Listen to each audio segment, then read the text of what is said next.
Hello दोस्तों, स्वागत है आप सबका द डार्क कॉरिडोर के एक और रोमांचक और डरावने सफर में। आज की कहानी हमें भेजी है मीना ने असम से। असम इंडिया का एक ऐसा स्टेट है जहां की रियल हॉन्टेड स्टोरीज आज भी उनके फोकलोर का एक अटूट हिस्सा है। पर कुछ ऐसी घटनाएं भी हैं जो वहां के लोगों के साथ हकीकत में हुई हैं। असम एक ऐसा स्टेट जो सिर्फ अपनी खूबसूरत दृश्यों और रिच कल्चर के लिए ही नहीं है, बल्कि भूत प्रेत और ब्लैक मैजिक की कहानियों के लिए भी बहुत मशहूर है। यहां के लोग सिर्फ इन चीजों पर विश्वास ही नहीं करते, बल्कि इनसे जुड़ी कहानियां और प्रैक्टिसेस उनके कल्चर और लोक कथाओं का हिस्सा बन चुकी है। आज की कहानी शुरू करने से पहले subscribe our YouTube channel The Dark Corridor और हमें अपनी कहानी भेजने के लिए वीडियो का डिस्क्रिप्शन चेक करें। तो आइए बिना किसी देर के मीना के इस लेटर को पढ़ना शुरू करते हैं और जानते हैं उसके साथ क्या हुआ।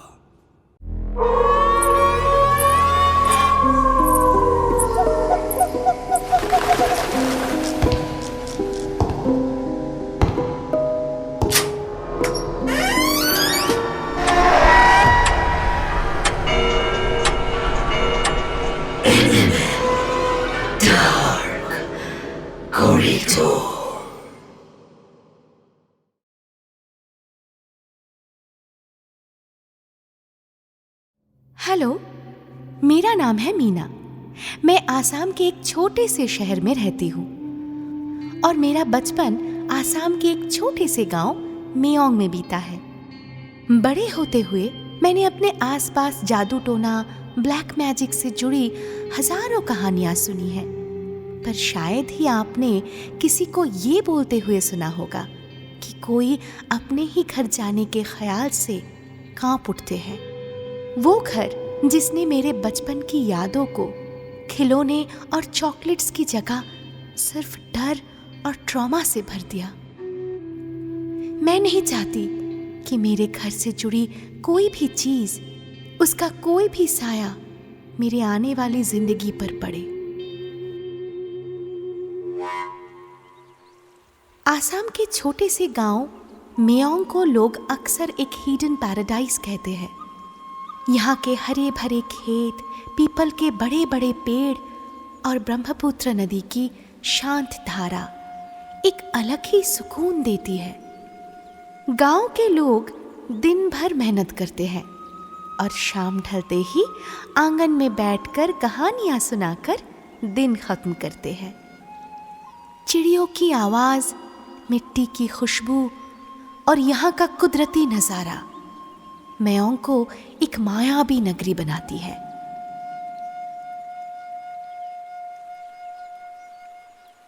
लेकिन इस सुकून और शांति के बीच एक जगह ऐसी है जो बिल्कुल अलग सी लगती है। वो है मेरा पुश्तैनी घर। ये घर मेओंग की खूबसूरती और सादगी से बिल्कुल भी मेल नहीं खाता।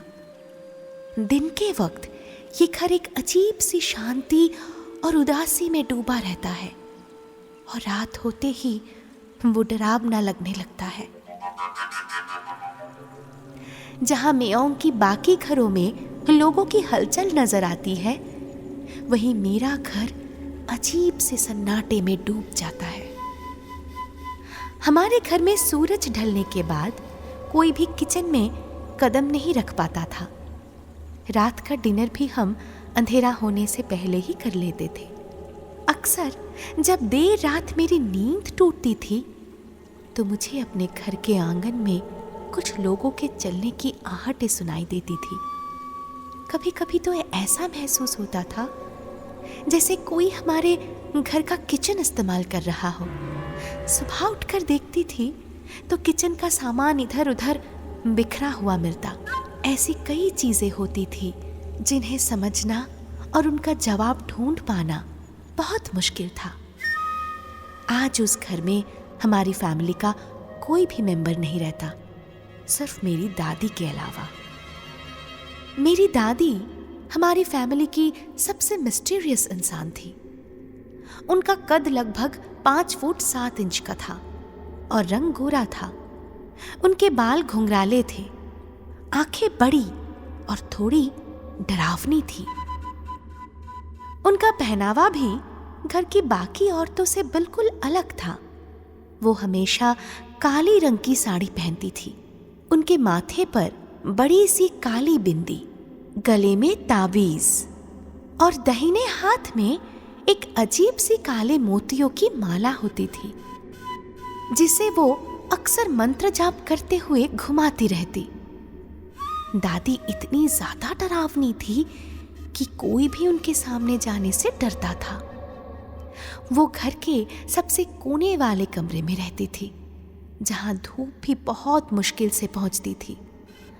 कभी कभी तो हफ्तों तक उनके घर के खिड़कियां और दरवाजे बंद रहते थे और सिर्फ अंदर से धूप और अगरबत्ती का धुआं निकलता था। एक बार बचपन में छुपन छुपाई खेलते वक्त मैं गलती से दादी के कमरे में छुप गई। उस दिन उनके कमरे में जो कुछ देखा उसे मैं आज तक भुला नहीं पाई। मैंने देखा कि पूरे कमरे में जले हुए धूप की राख बिछाई हुई थी। कटे हुए नींबू से खून टपक रहा था और काले कपड़ों के बने छोटे छोटे पुतले रखे थे।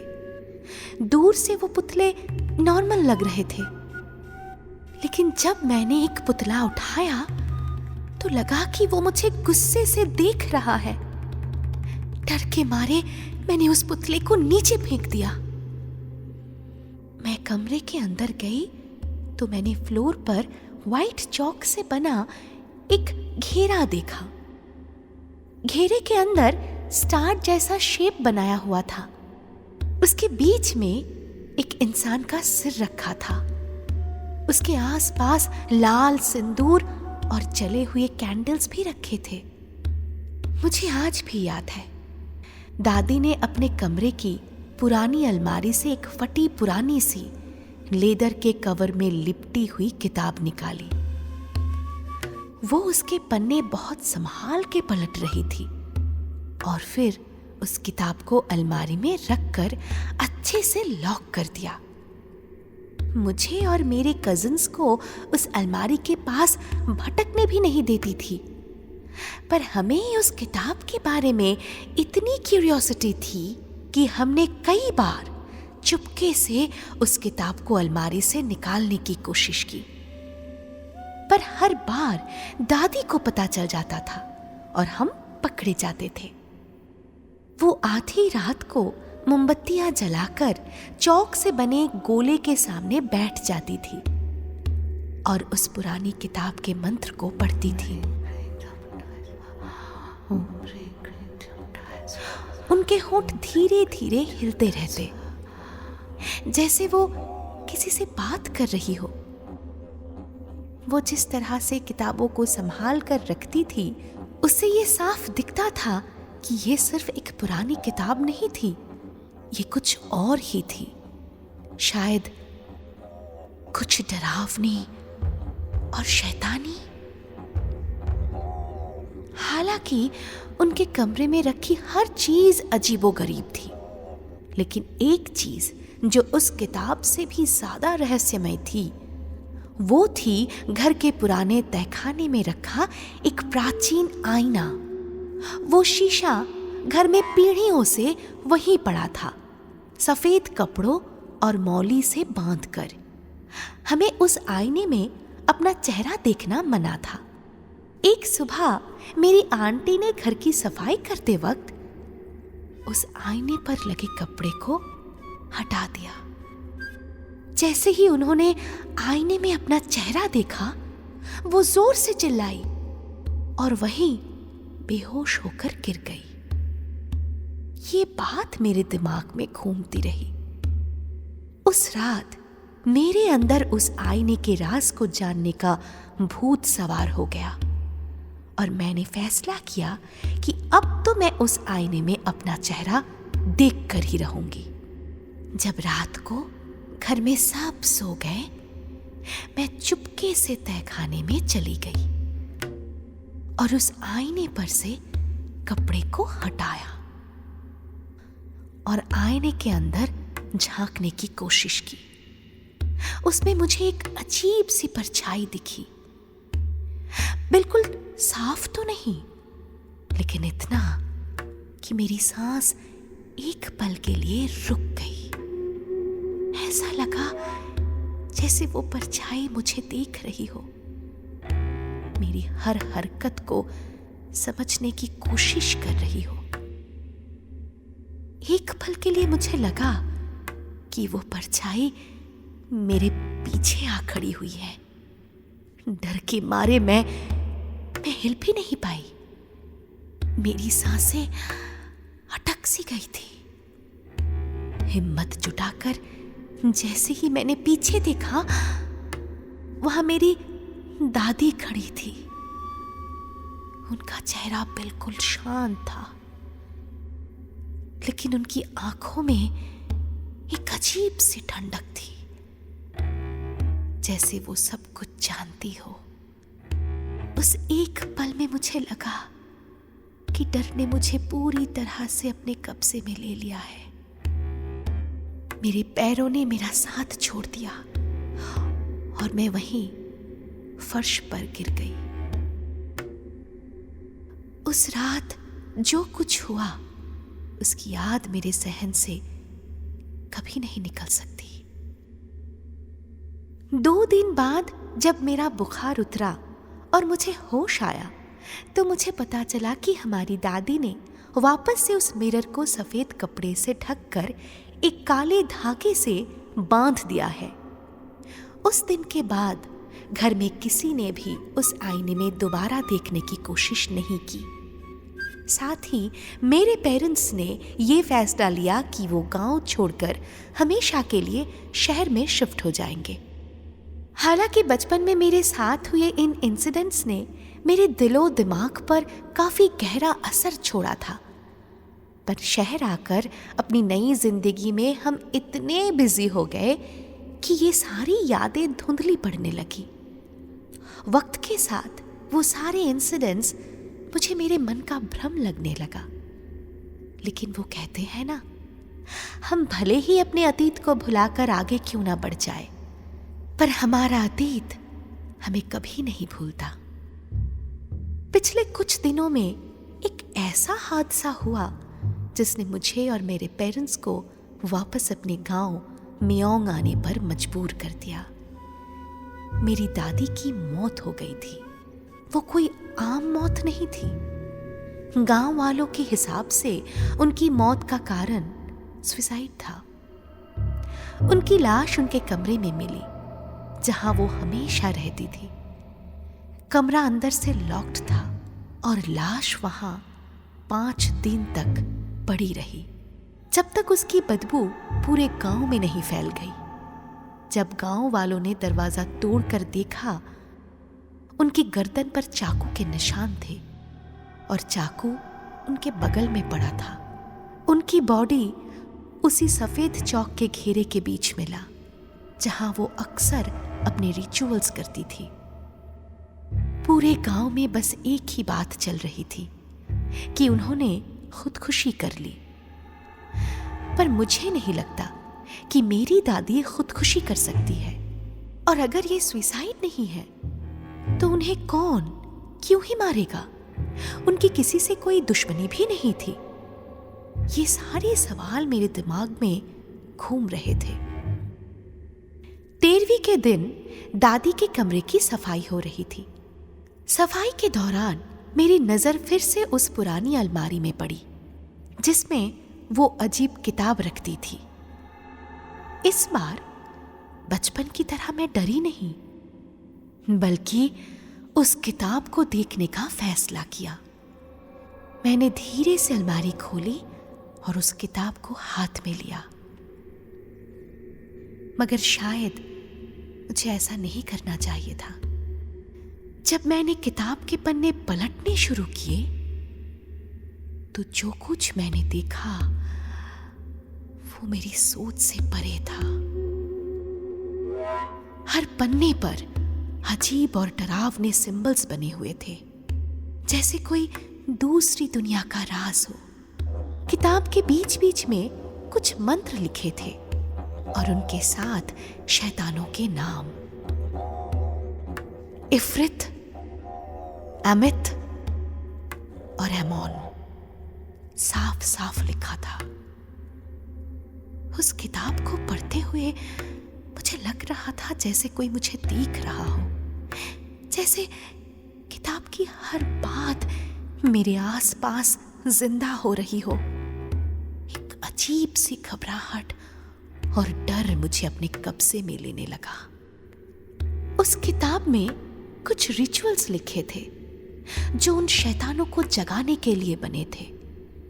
लिखा था कि अगर उनका नाम लगातार 3 बार पुकारा जाए तो वो इस दुनिया में आने लगते हैं, और एक बार अगर वो आपकी जिंदगी का हिस्सा बन गए तो उनसे छुटकारा पाना लगभग नामुमकिन है।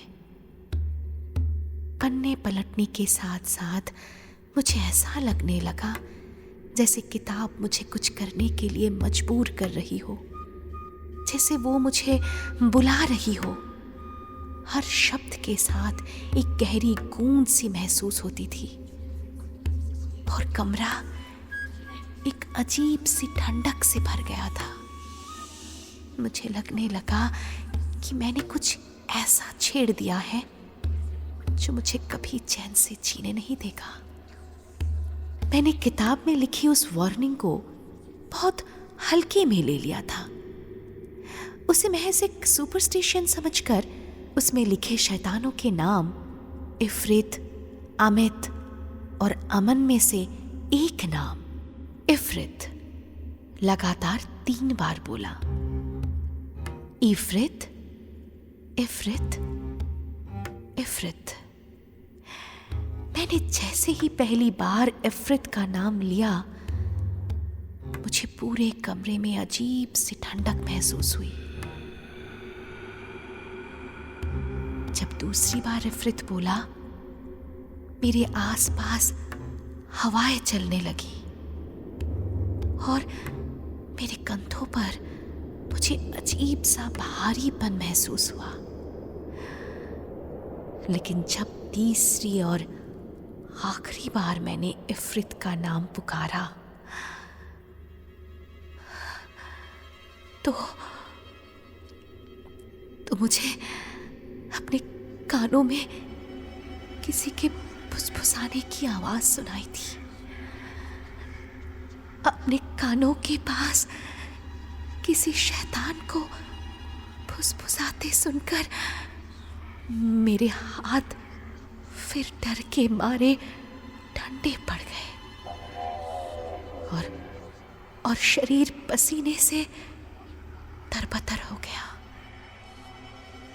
पहले तो मुझे लगा कि ये मेरा इमेजिनेशन है, लेकिन फिर उस रात से मेरे साथ काफी स्ट्रेंज और डरावनी चीजें होने लगी। मुझे देर रात को फुसफुसाने की आवाजें सुनाई देने लगी। नींद में भी धीमी आवाजें मेरे कानों में गूंजने लगी, मानो कोई मुझसे बात करने की कोशिश कर रहा हो। मेरी नींद खुल गई। मैं इधर उधर देखा पर मुझे कोई नहीं दिखा। वो रात इतना डरावना था कि मैंने पूरी रात अपनी पलकें तक नहीं झपकाई। सुबह जब मैंने ये सब अपनी कजिन को बताया तो उसने डर के मारे घर में रहने से साफ इनकार कर दिया। उसकी आंखों में डर साफ दिख रहा था। उसने मेरी तरफ देखा और कहा, मीना, तूने एक शैतान को अपनी लाइफ में बुला लिया है। उसके शब्दों ने मुझे अंदर तक हिला दिया। फिर बड़े ही दुख के साथ कहा, और अब उसे रोकने के लिए हमारी दादी भी जिंदा नहीं है। गांव के उस इंसिडेंट के बाद मैं अपने पेरेंट्स के साथ शहर वापस आ गई। लाइफ फिर से नॉर्मल लगने लगी, काम और रूटीन में बिजी हो गई थी। लेकिन यह सुकून ज्यादा देर तक नहीं टिक सका। शहर लौटने के बाद मेरे साथ और भी अजीब और डरावनी चीजें होने लगी। रात को नींद में चलते चलते पता नहीं कैसे मैं अपने घर की छत की रेलिंग तक पहुंच जाती थी। कभी कभी लगता था जैसे मेरे पैर मेरे कंट्रोल में नहीं है। एक बार तो बात इतनी बढ़ गई कि बिना सोचे समझे मैं रोड पर तेज चलती गाड़ियों के बीच जाकर खड़ी हो गई। मुझे कुछ समझ नहीं आ रहा था, लेकिन ऐसा लग रहा था जैसे कोई मुझे अपने आप को नुकसान पहुंचाने के लिए मजबूर कर रहा हो। सबसे ज्यादा डर तब लगा जब मैंने अपने रूम के आईने में खुद को देखा। मेरा चेहरा वैसा बिल्कुल नहीं था जैसा होना चाहिए था। मेरे चेहरे का रंग काला पड़ गया था और आंखें अजीब सी लग रही थी, जैसे वो मेरी नहीं किसी और की हो। मुझे लगने लगा था कि मेरे एक्शंस पर मेरा कोई कंट्रोल नहीं है, जैसे कोई मुझे अपनी जान लेने के लिए मजबूर कर रहा है। हर दिन एक अजीब सी नेगेटिव एनर्जी मुझे घेर लेती थी और मैं बस सोचती थी ये सब मेरे साथ ही क्यों हो रहा है। एक रात की बात है, मुझे ऑफिस से आते हुए काफी देर हो गई थी। बस का इंतजार करने का टाइम नहीं था, इसीलिए मैंने एक ऑटो लेने का सोचा। रात इतनी ज्यादा हो चुकी थी कि सड़क बिल्कुल सुनसान था। एक अजीब सा सन्नाटा छाया हुआ था। काफी देर इंतजार के बाद एक ऑटो मिली। मैं उसमें बैठ गई, हेडफोन लगाकर गाने सुनने लगी। सोच रही थी कि जल्दी घर पहुंच जाऊंगी। कुछ देर बाद मुझे ऐसा लगा जैसे कोई मेरे दुपट्टे को पीछे से खींच रहा हो। मैंने पहले तो इग्नोर कर दिया, लेकिन कुछ ही देर बाद फिर से वही हुआ। इस बार मेरा दुपट्टा बहुत जोर से खींचा। तभी मेरे कानों के पास किसी ने फुसफुसाया, मीना, अब तुम्हारी बारी है। ये सुनते ही मैं ब्लैंक हो गई। तभी मेरी नजर ऑटो के मिरर पर गई और मैंने देखा पीछे एक काला साया बैठा था। उसका चेहरा साफ नहीं था, लेकिन उसकी आंखें लाल और गुस्से से भरी हुई थी। वो मुझे देख रहा था। मेरी सांसें रुक गई, क्योंकि ये वही साया था जो मैंने बचपन में उस पुराने आईने में देखा था। बिल्कुल वैसी ही आंखें, वही चेहरा। डर के मारे मैंने तुरंत पीछे मुड़कर देखा, लेकिन वहां कोई नहीं था, सिर्फ खामोशी थी। ड्राइवर ने उसी वक्त अचानक से गाड़ी रोक दी और मेरी ओर मुड़ा। उसका चेहरा बिल्कुल पीला पड़ चुका था। लड़खड़ाती हुई जुबान में उसने मुझसे कहा, मैडम, आपको अभी ऑटो से उतरना होगा। मैं आप दोनों को नहीं ले जा सकता। मैंने उसे पूछा कि दोनों से उसका क्या मतलब है, तो उसने अपने कांपते हुए हाथों से मेरे पीछे की खाली सीट की ओर इशारा किया। उसने गाड़ी को 1 इंच भी आगे बढ़ाने से मना कर दिया और मुझसे उतरने के लिए रिक्वेस्ट करने लगा। मेरे पास और कोई ऑप्शन नहीं था।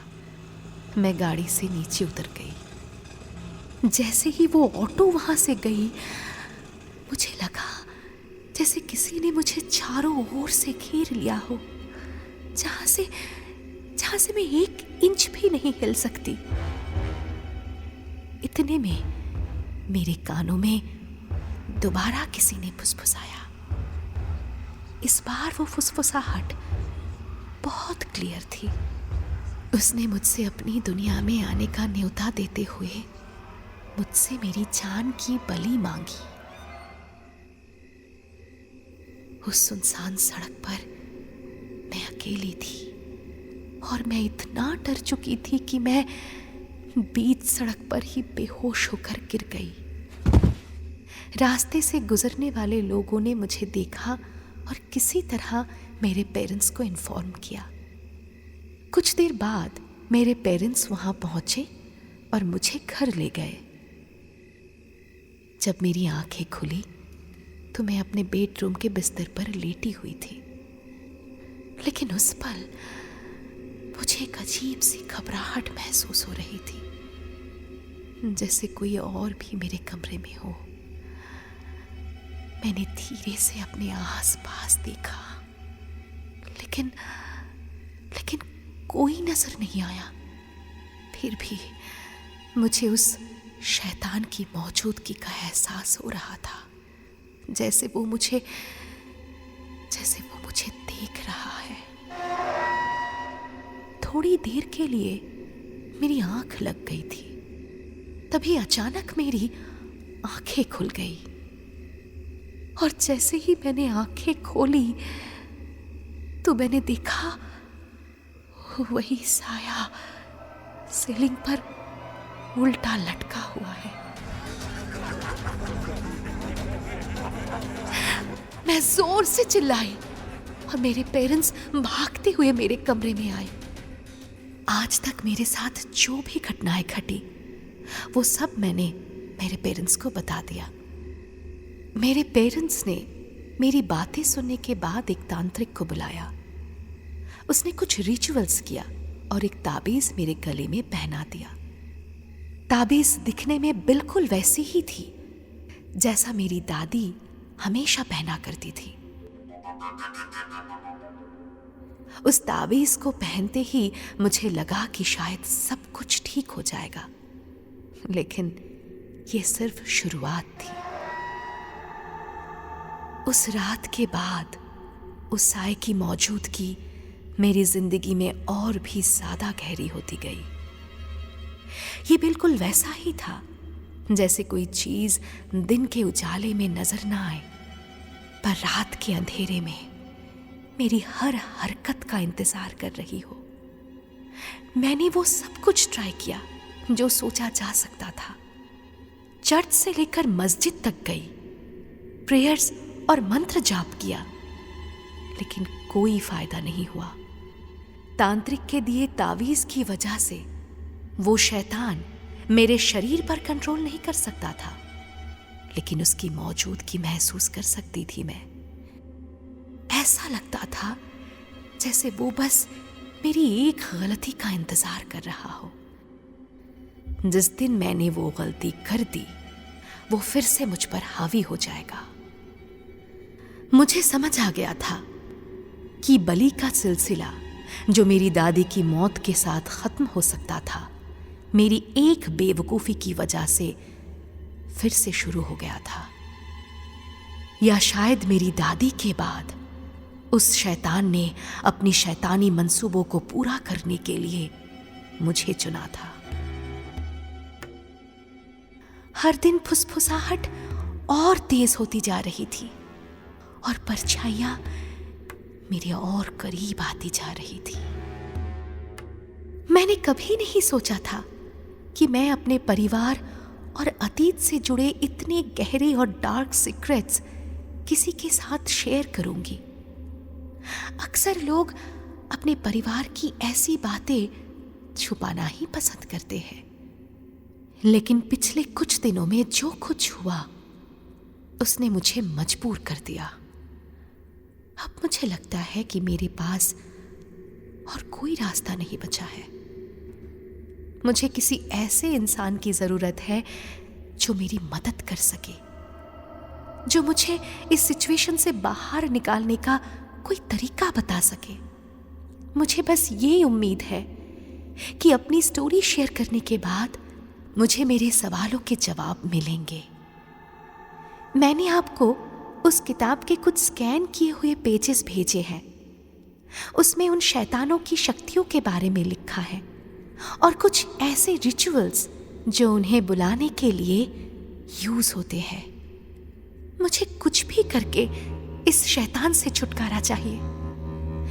मुझे लगता है मेरी दादी की मौत भी इसी शैतानी शक्ति की वजह से हुई थी और मुझे डर है कि अगर ये सब बंद नहीं हुआ तो मेरी जिंदगी का अंजाम भी उनके जैसा ही होगा।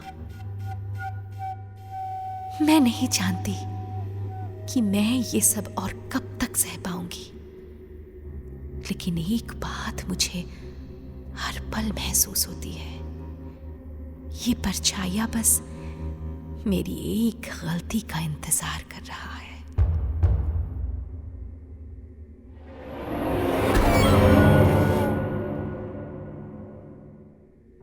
Guys, honestly, I'm feeling really uneasy right now.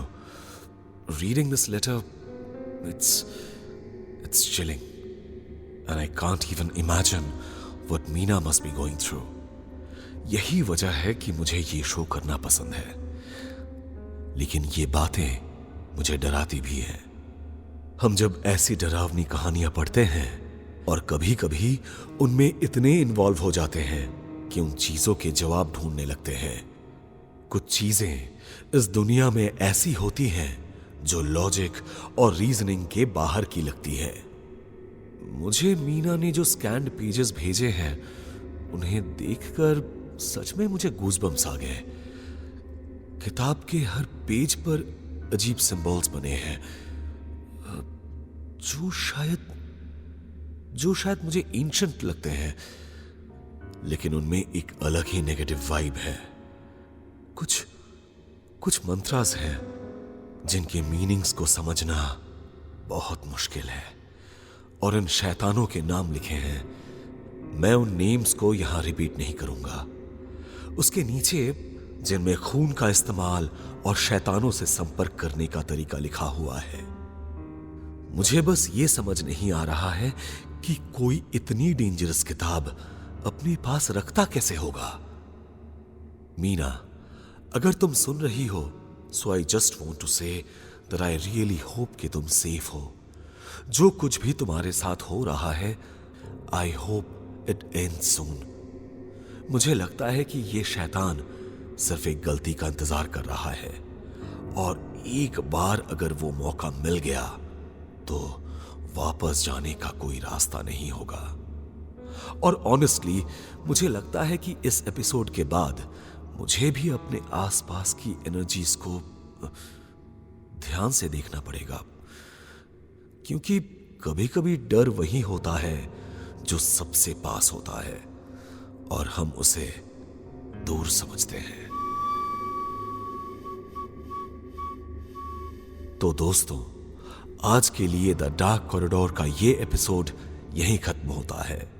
अगर आपके पास भी मीना जैसी कोई कहानी है, कोई ऐसी चीज जो आपने देखी, महसूस की या जिसमें आप खुद इन्वॉल्व हुए हो, हमें जरूर लिखकर भेजिए।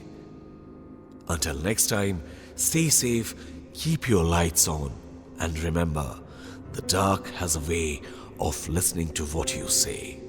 So, watch what you say in the dark.